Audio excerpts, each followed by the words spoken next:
and welcome back today, Larry Kotlikoff, or Lawrence Kotlikoff, a professor at the Boston University and named by The Economist one of the top 25 most influential economists in the world.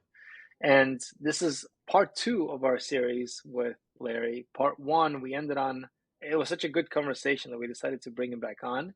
And part one ended on a very salient topic that we should dive into, and that is Social Security and really kind of let's call it Medicare reform.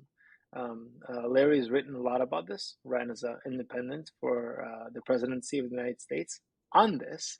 And so, without butchering your position, I'll just turn over to you, Larry, and then I hope we can have some back and Sure. forth and pressure test the positions. So tell us a little bit about your writing and thinking here. Okay, so on Social Security, it's a hot topic right now because the Republicans in Congress are trying to hold up expanding the debt limit, and they're talking about trying to cut back on Social Security and spending in general because the country's been running a large official debt deficit. Since 2008, our debt to GDP ratio has gone from 35% to roughly 94% right now.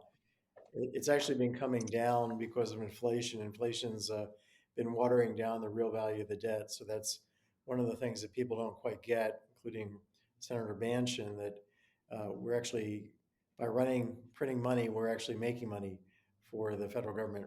We're I thought that was the plan, no? If I was the government, that's the plan. Keep interest rates below negative real interest rates and just inflate the debt. Well, yeah. Uh, we did that, by the way, right after World War II. We had a 25% inflation. Most people don't realize we had this hyperinflation for about a year when we lifted price controls, and wiped out about a quarter of all the debt, all those government bonds that were issued during World War II. You call 25% hyperinflation. Argentina calls it goals. Yeah, I got it. Yeah, No, the North yeah, Star. exactly. But anyway, the problem is that official debt doesn't measure all the liabilities that we're facing.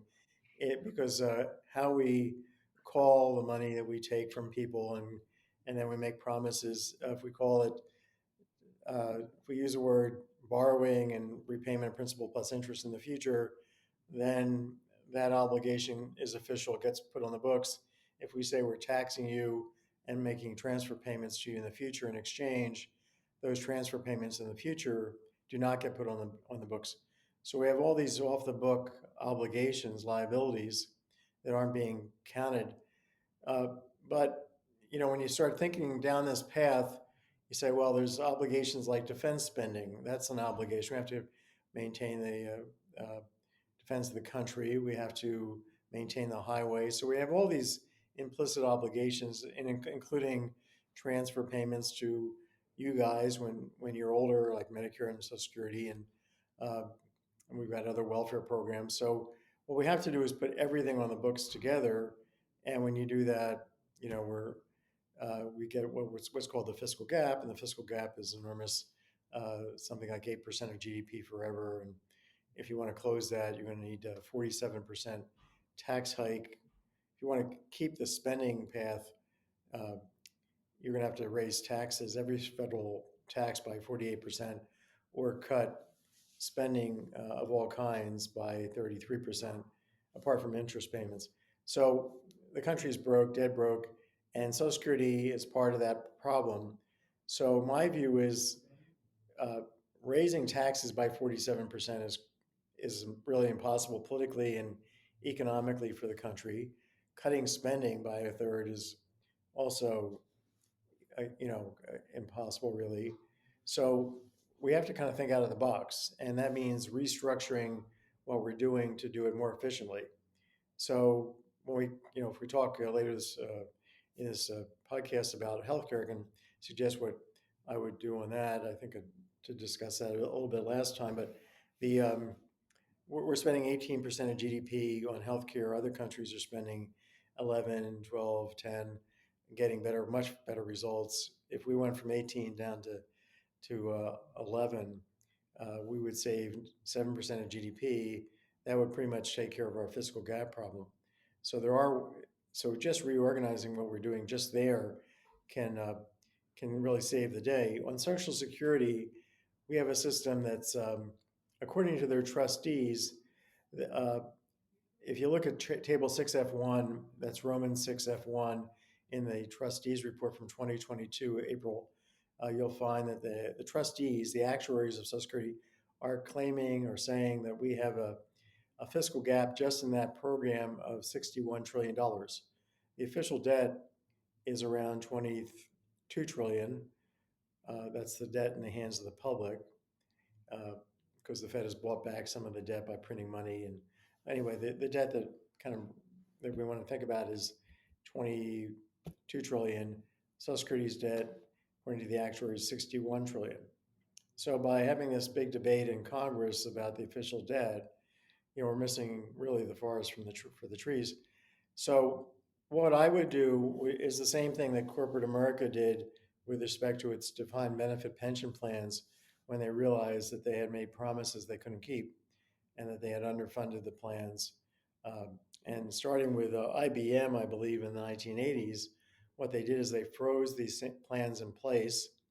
They said, nobody can accrue additional benefits under our pension plan. You'll get what you are owed, what you've accrued, but nothing more. In retirement, you'll get what we owe you as of now. And otherwise, we're going to set up a defined contribution plan. You'll contribute to that. And that's what I would do for Social Security. I would keep the payroll tax in place to pay off the accrued benefits under the old system. And I would fill in zeros in each person's earnings record from the date of the reform forward. So everybody would get exactly what they accrued up to the date of the reform. So somebody like me is collecting already. I just keep getting my benefits. Somebody like you guys, people like you guys would get your benefits based on your earnings record up till now, but zeros thereafter.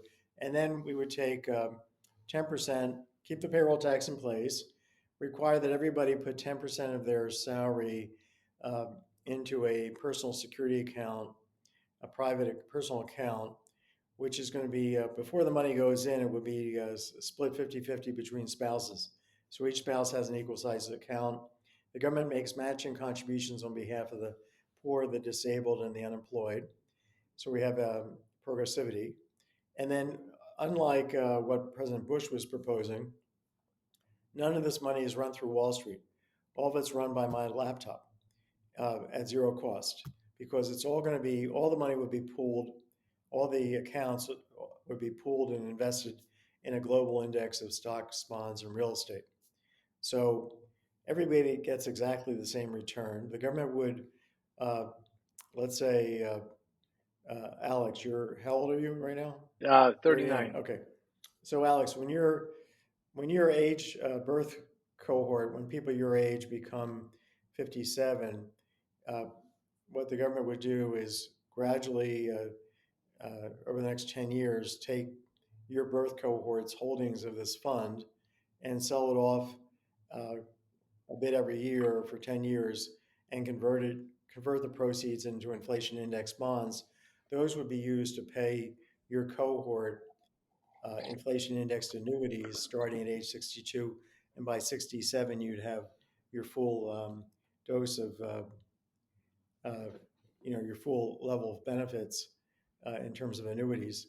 And so the other thing is that the government would guarantee a zero real return on your investment, so that if you showed up at 57, when at the point where the annuitization is where the conversion is happening, if your account balance doesn't equal at least what you put in adjusted for inflation, the government would make up the difference. So there would be a floor to this return. You wouldn't lose your principal adjusted for inflation. Now, that would have us in a fully funded system where we would have equal treatment of non-working and working spouses. We would have progressivity, and we would have everybody in the global market, and no cost, no involvement by Wall Street. And the annuity that each cohort would get would depend on its longevity prospects. Each year, the government would decide how much could be paid out. So no obligations would be left for our kids from the system to pay. So if our cohort lived longer, your cohort lived longer, your cohort would just receive smaller annuities through time than would otherwise be the case. That's a modern Social Security system. So we don't need to maintain a 70-year-old system that's incredibly, really cruel, sexist. I can explain why it's cruel. It's basically clawing back benefits because the system is, the staff is continually making mistakes with people's benefits, overpaying a bunch of people, and then years later clawing them back, saying, "Hey, you owe us $88,000." A lady just this weekend, Diane from Chicago, worked for the public school system, and she gets this letter. They want $88,000 back because they must have paid her widow's benefits that were too high because they didn't take into account her non-covered pension, and that leads to what's called a government pension offset, which reduces her widow's benefit. Anyway, she probably got overpaid, and somebody there screwed up. And when she went in, didn't ask her about whether she had a non-covered pension, and consequently, she was induced to retire. So she retires at 67, thinking she's getting this money coming in for the rest of her life. And then 4 years later, she gets this uh, bill. The bill comes literally because I talked to her on the phone a month after she had had a heart attack and triple bypass surgery. And this kind of thing is happening all the time. So it's very it's I call it a financial terrorist organization. That's what I view. So because I've seen so many of these cases, you can also be underpaid and not realize it. So anyway, but that's off topic. The main thing is that there is a way to reduce the part of the fiscal gap from Social Security dramatically because we pay people not their projected benefits, which are part of that infinite horizon fiscal gap calculation, but the path of outlays for Social Security would become the accrued benefits, and that's much lower. So people your age would not be getting the accruals they would otherwise receive, and uh, the uh, but they are not able to receive them under a failing system anyway, right? So it's just rationalizing uh, something that needs to be rationalized. It's just a modern version of Social Security, and it's not really, if I say, if I take away something from you that you're not really going to ever get, and I'm just lying to you about your receipt of it, uh, I haven't really hurt you, right? What I've done is force you to save more, and we have lots and lots of baby boomers showing up in old age without enough savings. So this would be basically like a national 401k. Yeah, that makes a lot of sense. That's actually the plan. I think in Israel, that's exactly they had a big crisis in the 80s, and they moved exactly to that, which is like you're forced to contribute to your own retirement, but it's like your own account. I wanted to ask about the first part, which is fascinating to me. So the unfunded liabilities in terms of the healthcare, let's say for example, one thing that I didn't understand, and Alex and I actually spoke about this, is the cost of delivering healthcare would go down if it wasn't for all of this regulation. So my mother's a doctor, and we always joke that like the way to reduce the cost of healthcare is if I could like video conference with a doctor in India that could like prescribe something to me and send me the pills through FedEx, bypassing the whole system here in the US. That would reduce the cost drastically. Of course, the regulation prevents that. But just in more general, if we zoom out, there's so much productivity enhancement that you see, with AI, with robots doing different things. Elon Musk is talking about different ways of increasing productivity of manufacturing. So like, wouldn't it just take care of itself by saying, look, we want to deliver the same package of healthcare or whatever, even in Social Security, like the check is supposed to buy you a certain standard of living. Wouldn't it take care of itself just by the costs declining if we would deregulate the market a little bit? Because that's a strategy I would think that could work. Well, that's basically what I'm proposing, I wrote a book called The Purple Health Plan, which is a proposal for fixing healthcare. It's very simple.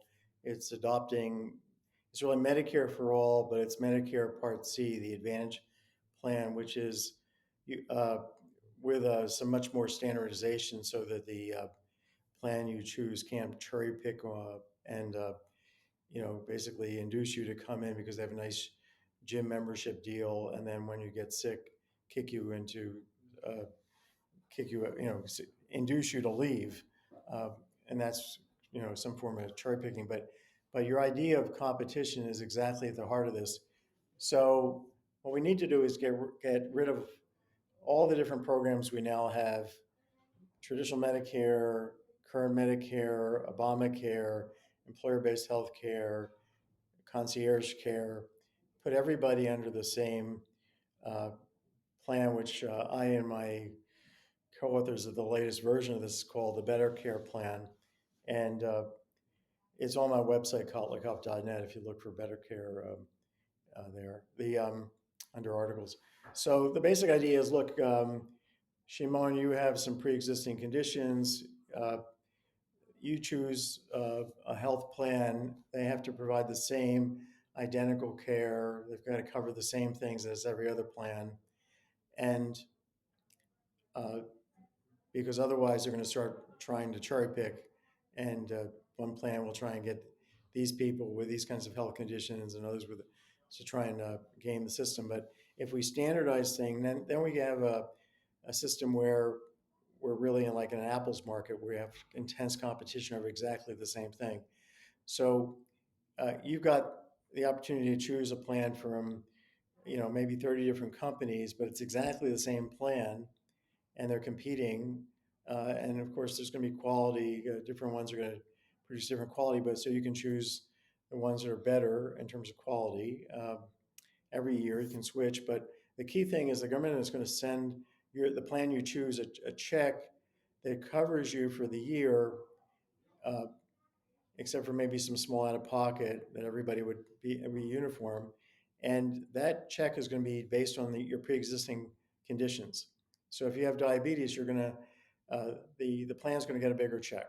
So they have no incentive uh, to try and not take you on. They wouldn't be allowed to not take you on, but they also wouldn't have any incentive to try and get you to leave, because they're going to be compensated for your bad information, the fact that you have uh, this problem and you're likely to cost more money. So they're going to get more money in terms of the premium up front. That's pretty much the way the system works in lots of the European countries: France,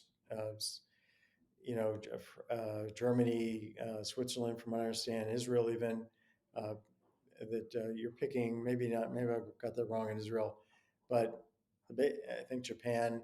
The basic idea is we just have competition, and we can bring that 18% of GDP that we're now spending down to gradually down to about 12%, and that will make all the difference in the world. Now, in the short run, we would have to have the federal government pay not 10% of GDP on healthcare, which is now spending 10 or 11, and I'll have to pay 18, but then through time, it would come down. And you might ask, what would happen to employer plans? Well, uh, they would, if they wanted to be one of the plans that was in the marketplace here and they would have to let people join who were not employees of their plan. So if General Motors wanted to maintain uh, its insurance of its workers, and most of these big companies self-insure, so they are in effect insurance companies. So if GM wants to continue to provide health insurance, they have to just take anybody who knocks on the door, not just GM employees. Anyway, that's each of these proposals in this platform I put out in 2016 when I was running for president as a writing candidate. The main idea was to write a platform, put a platform out there with what economists would do to fix the system. Yeah, each of these reforms is uh, like 10 bullets on one page in this book, which It's called You're Hired, Not You're Fired. It's at kotlikoff.net. It's a free download.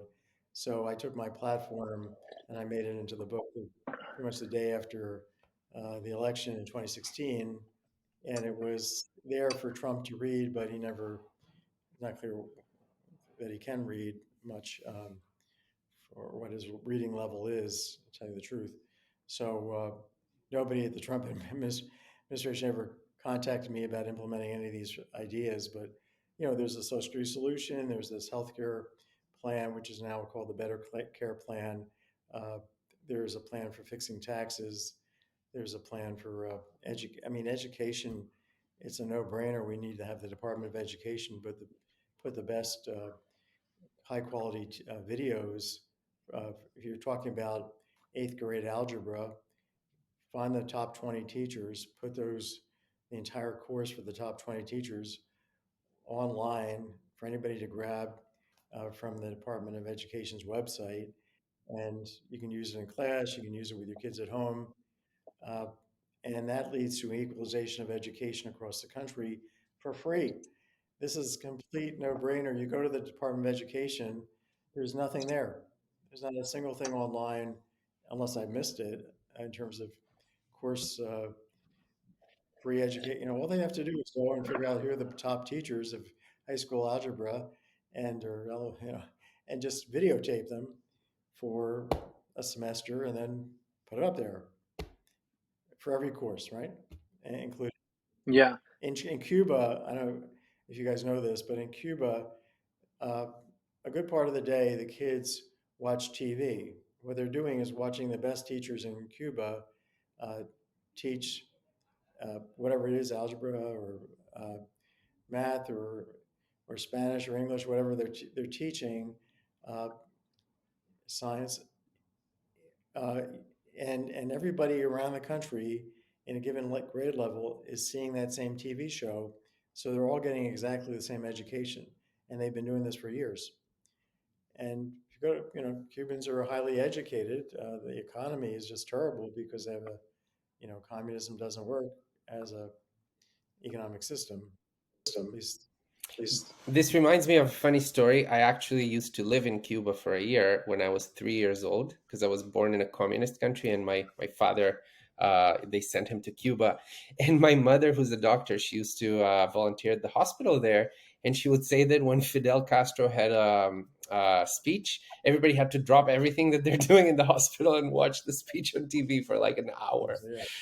So not sure that's the best system, but I totally agree that education at scale. We're talking a lot, my wife and I, about the fact that like online you can get amazing things. You can get an 80-year-old to sequence the genome of like a bug that they find in their backyard through online education. You literally get the kit sent to you by FedEx. You do the thing, you send it back to them, you get the DNA back. It's amazing what we can do on an individual level as long as you do it online and you don't have to provide the physical services to everybody, So I totally agree with that. And yeah, and what you said, Shimon, about my being able to get my health plan should allow me to, uh, in effect, hire a doctor in India to uh, consult with on some ailment, and that they should be subcontracting with the top physicians in India, and let me interact with them by Zoom.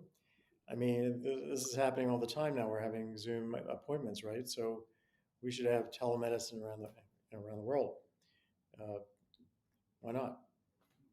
Much cheaper. Here's kind of my question. Well, there's a lot to go on in education here. We could. A quick question for you on the medical plan. Wouldn't that cause inflation in medical costs? Because I think to me it will include two things. I'm assuming an implicit assumption in here is that we would ring fence these payments for medicine only. Like you wouldn't give someone a $2,000 per month check and say use it for anything. It would have to go towards medicine, It would right? go to your health plan for sure. It wouldn't come to you. It goes right to your health plan. So it's like a voucher sent right to the health plan. So wouldn't it then incentivize them to have unhealthy people? Because the unhealthier you are, pre-existing conditions, diabetes, the more money you would get for that person? Well, yes and no. They'll get more money, but on average, those people are going to cost them more to take care of. So it's set up to be a break even. So they're going to get the additional amount of money is just going to cover the extra expected costs. The average costs will rise because uh, somebody has these pre-existing conditions. So, So, yeah. yeah, so as long as you, and then what happens as what we talked about a little bit earlier, as costs of medicine go down? I mean, theoretically, let's just use IBM. IBM has been doing with Watson a while ago, trying to train AI to read cancer images and so on. Now, it was a mixed bag results, but we surely can agree that, or maybe not, but I'm gonna assume we can agree that we're making exponential leaps, especially with the AI now, ChatGPT and others, where AI is going to start truly actually assisting in surgeries and medicine and so on and so forth, right? So I guess maybe there's two parts of it. One, as AI and more productivity, and as we see productivity increases, won't the cost of medicine go down? So how do you adjust for that? I think that's kind of that's part one, and part two is in order for that deflationary force to happen, somebody needs to invest in AI, in development of AI, and those investments are not cheap, right? Those are fairly significant capex investments. And so, how do we reward the hospital companies, or maybe the Microsofts or Amazons or whoever, Googles of the world, that will invest in that AI for these companies?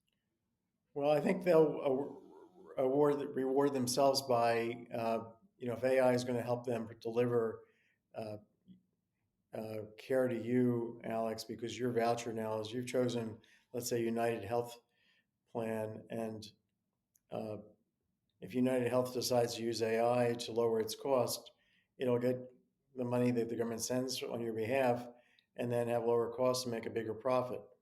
So uh, the reason we want to have everybody, you could say, well, let's just sit back and let's wait for AI to lower all these healthcare costs and bring the share of GDP from 18 down to 12.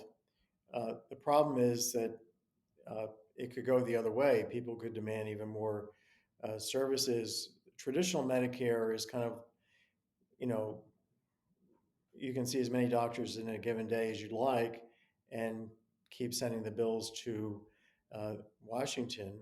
Now, they're only going to pay 80%, but you could have a supplemental plan. I mean, my mom was 98 and before she passed away, and she was rather anxious, and she liked to go see doctors. It was like a form of entertainment. So seeing three doctors in a day was good fun for her.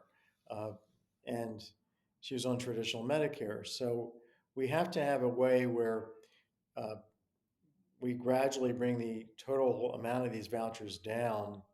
We reduce the amount that we pay, but the competition will uh, make that occur coincident with maintaining standards of care, because we've seen this. Like Sweden has the fourth best outcomes in healthcare, and it costs 11% of GDP. We have the 21st best internationally speaking, and it's costing us 18%. So really, all we have to do is what Sweden's doing. And this is a version of what they're doing. Uh, and it just comes back to competition, right? Why we just need the reason the healthcare market doesn't work on its own, why we have so much government intervention, is this adverse selection, which is the insurance company doesn't know that Shimon might have diabetes, and therefore they have to put the premiums up high to protect themselves from uh, uh, being being chosen by people with bad pre-existing conditions that they don't know about, and then uh, those who don't have such pre-existing conditions don't uh, come and buy their policy. So that leaves a pool that's sicker, and then the health insurance company has to raise the premiums even higher, and then more people drop out, and then the company, and that leads to this is George Akerlof's. He's a professor, Nobel laureate he was at Berkeley. He's now at University of Maryland. He happens to be the husband of the Treasury Secretary, Janet Yellen. This was his famous lemons market uh, model of the used car market, that the market could disappear. So, uh, or you just have the crappiest used cars uh, out there. They're really good used cars on the used car market. That's why you're buying a lemon when you go buy a used car, uh, and but the market can just disappear, and that's why we have had so many uninsured people. So to get around this, you just need to deal with this adverse selection, this lack of information. And the government can get the information about your health care, your health status by just looking at your electronic medical record. Now, you might say that sounds like an invasion of privacy, right? But the government's been doing this for decades with Medicare Part C for millions of people. I mean, this is not something new. We're already doing this for uh, about a third to 40% of the 35 million or so retirees are on Medicare Part C, and their records are going right to Washington. They're figuring out the voucher and they're sending it to the plan they choose. So it's uh, it's already, we're doing it, so it's doable, and we just have to expand it to everybody, and then does. Yeah, there's so many technologies. Before I ask my question, though, what you said about people going to the doctor as a form of entertainment, it reminds me of a joke that's very common in Israel, which is like, in Israel, healthcare is free. And so three old ladies are always going every day to the doctor, and they're sitting there, every day. And then one day, one of them doesn't show up. And then one old lady asks the other, "Hey, do you know what happened to Zhenya?" She's like, "I don't know. Maybe she's not feeling well." but but in any case, this is what pains me about the technology, because we have both things that can gamify smart choices.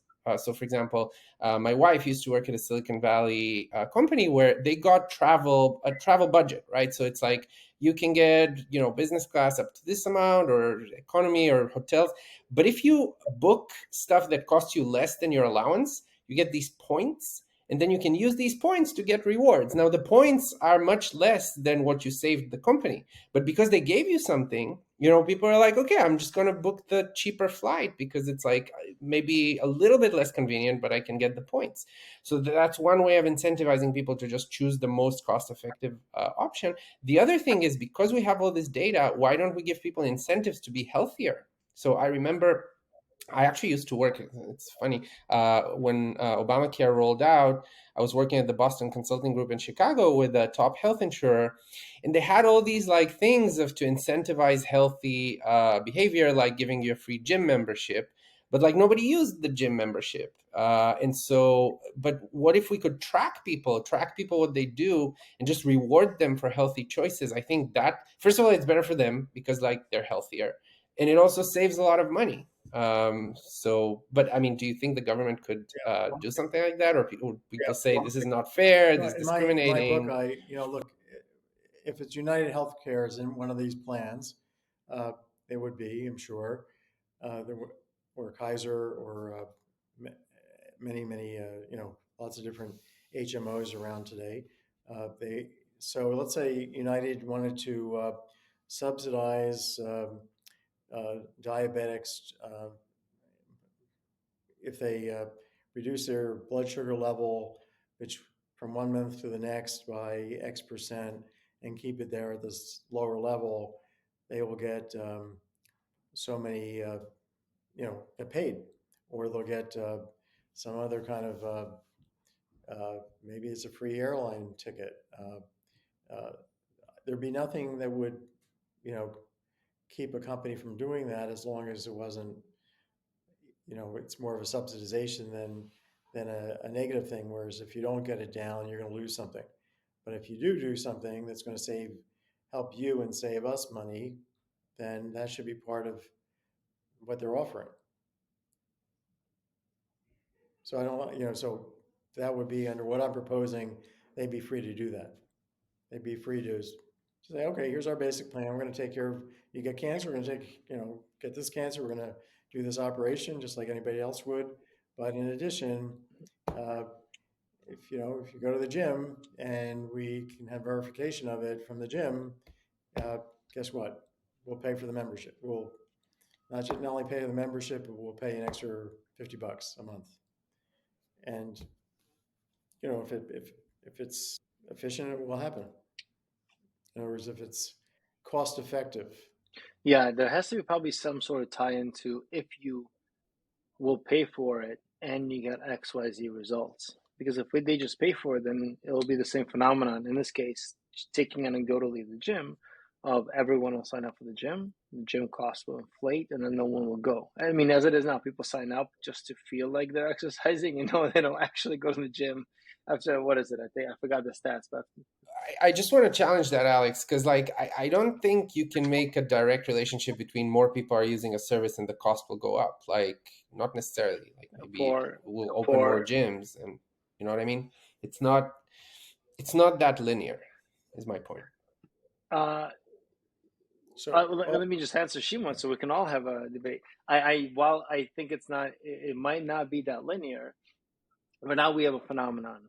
People come in gyms specifically, but it could be any service. If the government now says we're going to incentivize you doing X, you're going to get just an increase of volume, right, to that service. That's it. But if the increase of volume, that for sure. But increase of volume doesn't necessarily mean higher prices. Here's one thing, guys. When I joined this LA Fitness gym with my wife, and we did exactly what you said, Alex, which is in theory, we actually went to the gym, but not in practice. But anyway, every time I went, I had to, use my little card or cell phone, and they electronically recorded that I was there. So certainly the payments could be based on, how many days you went to the gym, or they could be based on, I have we got rid of the gym membership and we bought a treadmill. So now it could be based on a pedometer, measure of how many steps you take per month. And that could be sent electronically to the government. So there are ways, some would be viewed as intrusive, I guess, but it's voluntary, if this subsidy, if you want to report to us how many steps you take per month, through this app, with this device, hey, we'll pay for the device and we'll give you a free trip to Disney World at the end of the year if you keep it up, because it's going to save us money. Yeah. Can I change topics a little bit to Social Security? Yeah. Because we're talking about the medical. So I guess the sole topic of this discussion is call it social benefits, especially to retirees. Although Medicare, it's not just retirees, or medical benefits. For Social Security specifically, we talked about kind of forced or mandated investment in the same basket, and the government having a backstop, which sounds reasonable. I think I have some intellectual pushes on that, but let's just assume that that's the plan. How do we account for the fact that likely we're all going to be, our population is going to age and increase longevity, right? So again, being 60 in 2050 is not going to be the same as being 60 in the year 2000, or being 60 in 2023. Assuming medicine improves, and assuming that people, let's say our generation, Shimon and mine, can live to be 100, right? Especially in Western countries, and then so on and so on and so forth. Do we need to adjust the Social Security age at all, right, when benefits actually start getting paid out? Well, I would pay people their accrued benefit without changing I would keep the old system in place, but it would be frozen. So you wouldn't be adding more benefits onto the old system. And those would be paid for by the payroll tax, which would be 12.4% of pay, which is where it is now. and that would continue through time but decline because the benefits would be phasing out. So there would be plenty of money to cover what we owe, and then everybody else is now contributing to their own, putting 10% into their own account, and it's invested globally, and all exactly the same way by my little laptop here, and the payouts all handled by my laptop. So we don't really need anything except one good programmer, and I could easily. I'm not doing much programming myself, but I could tell you how to do it. Programming, you guys could probably do it too. It's not that complicated. And bingo, we got a fully funded Social Security system. So uh, now maybe you're asking, uh, if your generation starts to live to 120, does this new Social Security system have to adjust? And yeah, it does. It would probably want to have the conversion occur not starting at 57, but maybe at 67, and uh, and then start the annuities a bit after that, maybe starting at 72. Uh, so the system could be adjusted, and these starting dates for conversion and annuitization could be indexed to the longevity of the cohort, and countries are starting to index things to that. Yeah. I was thinking out loud. There's an interesting conundrum probably here between do you provide, does the government provide a check, or does the government provide a basket of services? So what if the government says, hey, for Social Security, we will give you, whatever, some sort of housing, and you have metrics on what the housing looks like. Housing, food, basic groceries per month, etc., and a stipend. So that shifts the risk, right? That shifts the risk to, as these things become cheaper, the government is able to actually maximize the dollars, buy more goods, or buy the same basket of goods with less dollars, right?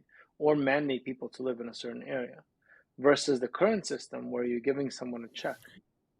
Have you ever compared and contrast the two sides? I give you a check, you buy your own goods, or I give you the goods and much less of a check. Um, well, in this book, You're Hired, which again, this is my platform. I thought not about that question, not with respect to Social Security, but with respect to the welfare system. We have 18 benefit programs, like food stamps, like housing support, like childcare uh, payments, like child tax credits, earned income tax credit. We have all these different programs, uh, and the question is, the problem with these programs, the biggest problem is that when you earn more money, you can have those benefits clawed back. So you can lose 22 cents in food stamps on the dollar. You could lose 20 cents in your earned income tax credit. You can lose your Medicaid benefits. You could lose for an extra dollar, you could lose $1,000, $10,000 worth of Medicaid benefits. So the implied tax rates, the top implied tax brackets for the poor can be astronomical. We found that about 15% of the poor are facing tax brackets, marginal tax rates of 60% or more. So we're locking a good component of the poor into poverty, keeping them out of work. So I was thinking, how can we fix this so that we have everybody facing a 30% marginal tax? How can we reform Social Security, the healthcare system, the tax system, and the benefit system so that altogether we have everybody in a 30% bracket? And with food stamps, I was suggesting in this book, just hand out food directly in distribution centers uh, in low income neighborhoods. So the rich people will not be going to, uh, these are like, if you're not going to be taking your fancy Tesla to a poor neighborhood, it'll probably, it's going to be just too embarrassing for you to go and stand in line to get free food when you're pulling up in a Tesla, right? You're not going to do it. So this is a way to direct the aid to the people that really need it without, uh, it is there available for everybody, but not everybody would take it up. Uh, and so now all of a sudden you get rid of like a 22%, 22 cents on the dollar tax that are facing a lot of poor people. Bingo, out the window. So we can do this basically with essentially all these welfare programs, uh, and and in the same, we need also to reform the tax system, but to get everybody uh, into a 30% bracket, but also make the system progressive, uh, so that you're facing this at the margin, not on average. So your average tax is higher than your marginal tax for if you're rich. Yeah, that makes sense. So I really loved all the ideas we discovered and we kind of debated here. I wanted to ask Larry, is there anything that we haven't asked you that you would like us to ask you or to talk about? We have a couple minutes left, so just wanted to give you the opportunity. Well, people might be interested in this tax reform proposal because the taxes are going to come up as well, whether we should raise them or lower them. So what I would do is get rid of uh, and there's been a lot of discussion in the past, and will be more about the sales tax, about having a sales tax. So if it were me, I would get rid of the federal income tax.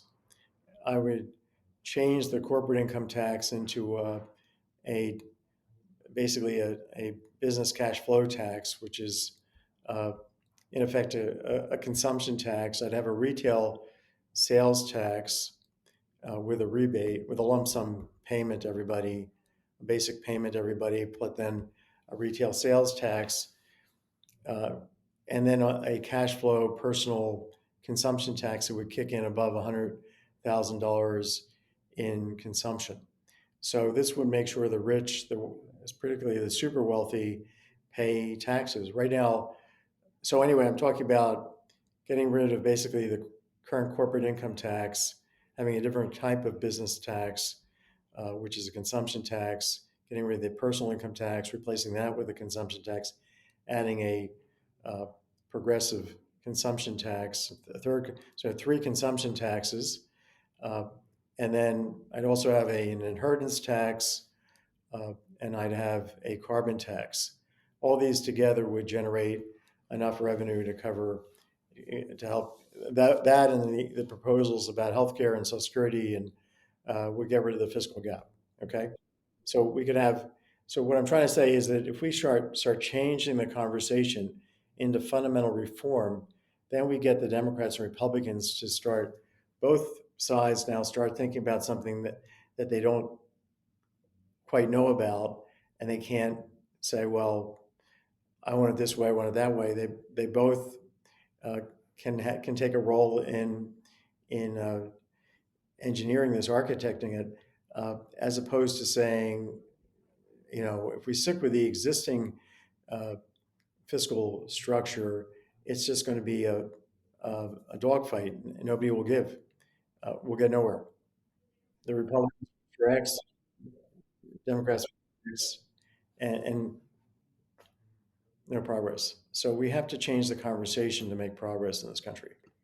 Yeah, I absolutely love that. And I've been speaking a lot about consumption taxes because like the idea, again, from first principles, whatever you tax, you get less of. So if you tax labor, you'll get less labor. And I can see this in my family's decisions, right? If there's a job that pays more but requires a lot of sacrifices, I'm like, okay, at the highest tax bracket, right? It's not worth, the increase in the net money that will come into the bank. It's not worth it. So consumption taxes is great, especially with climate change and all of that, where we can say like the first $100,000 of consumption are tax free, and then afterwards, like we tax, and the more you consume, the heavier the tax. That would be amazing. So thanks so much, Alex. Did you have any last thoughts or any last questions for Larry? No, Larry, thanks so much for coming. I think this was great. The first episode, we touched on a lot of topics. I'm glad we could go deep on two or three, really: tax, Social Security, Medicare, really let America today. We didn't talk. Can you just talk a little bit about, as we wrap up, uh, for our audience how do they find you. MaxiFi, we talked about that last time. I signed up for an account. Tell us a little bit about what that is and what you've been working on. Yeah, this is a super powerful financial planning tool that uh, the basic version costs $109. If you go to maxify.com, it'll help you with your lifetime planning. And it's called Maxify because it robo finds ways for you to lower your lifetime taxes and raise your lifetime spending. That on the tax side, it's dealing with your retirement accounts, how to handle those to lower your lifetime tax payments.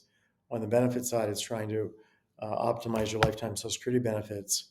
So Maxify will help you, and also since it handles Social Security in full, you won't get you'll know exactly what you're getting or should be getting when you apply, or and you can check whether you're getting the right amount currently.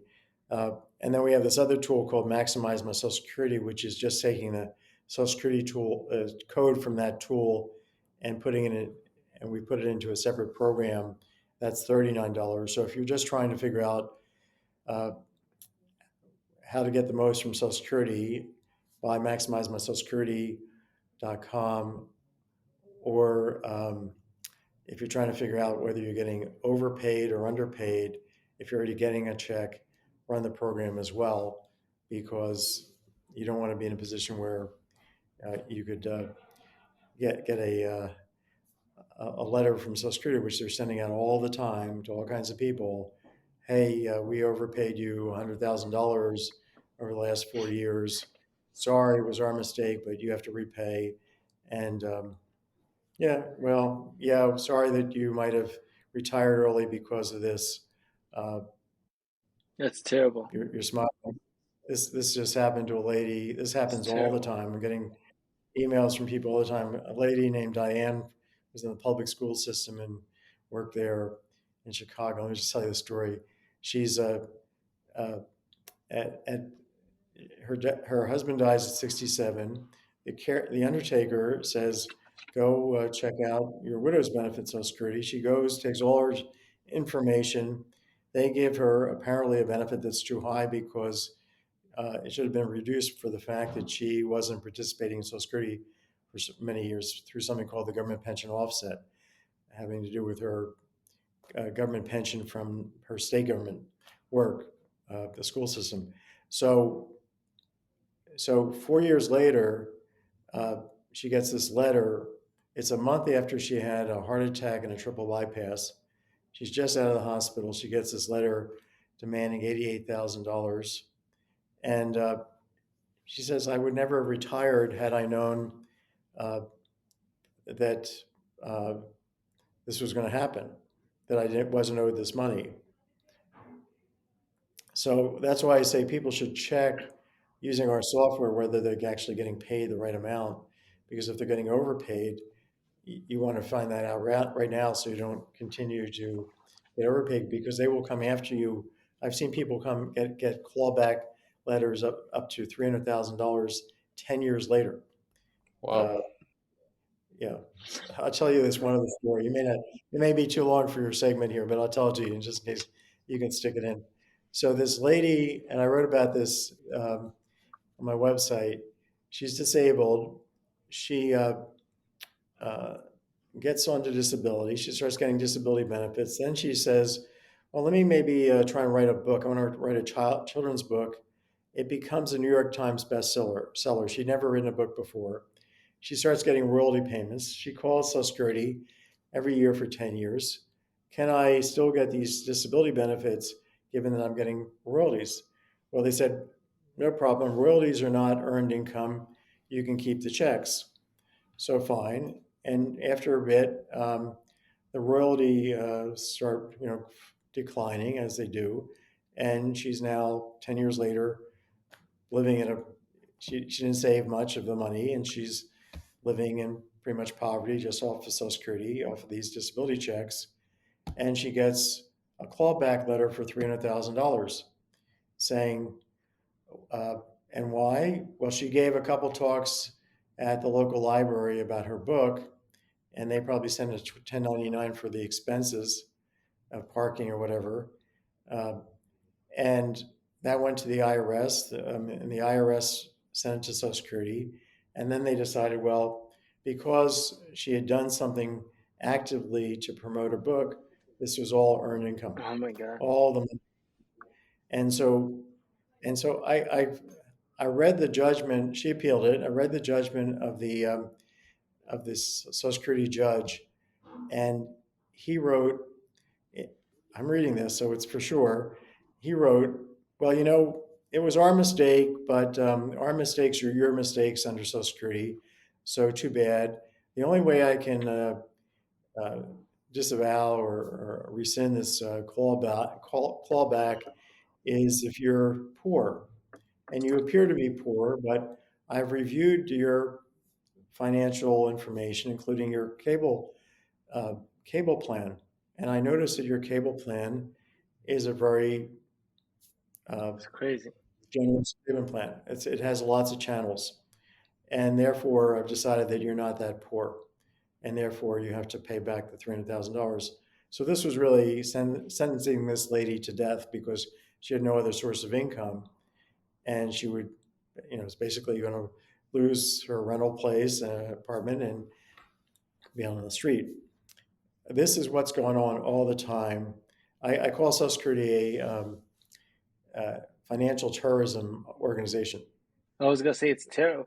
Look, it's terrible, and it's good that that there's MaxiFi, and folks like you, they're drawing attention to this because many people don't know this, and it's like you fighting the big government, and it's hard. It's who's gonna have the time to go get an attorney? Plus, if you have to care for someone, you have kids at home. It's not easy, and the Mhm. adjudication process takes years in court systems, and so yeah, it's it's tough. So This lady, the lady who just got the $88,000 clawback letter, the school teacher, she uh, she she immediately appealed it, and then took 2 years to hear anything. And she just got like a month ago another letter saying, okay, as of this date, if you don't repay, we're going to stop your checks, uh, your own benefit. Forgetting they stopped the widow's benefit already, and she'll have much, I, it's just unbelievable, yeah. but that's what's going on. Yeah. Well, look, thanks for the stories and making it real, first of all, because it's, we talk about these esoteric things and we talk about Social Security, but this brings it down to a very human level, where everyday people are affected. But so for our audience, please, if you want to reach out to Larry and take a look at MaxiFi, Kotlikoff.net. We'll link it in the notes. We'll have pretty much all the links to your papers, your books. It will have a link to MaxiFi, and that's the best way. That's the kind of the portal to reach you if anybody has any questions. Thank you so much, Professor. It was an absolute pleasure. Anytime, guys. Let's do some more of this.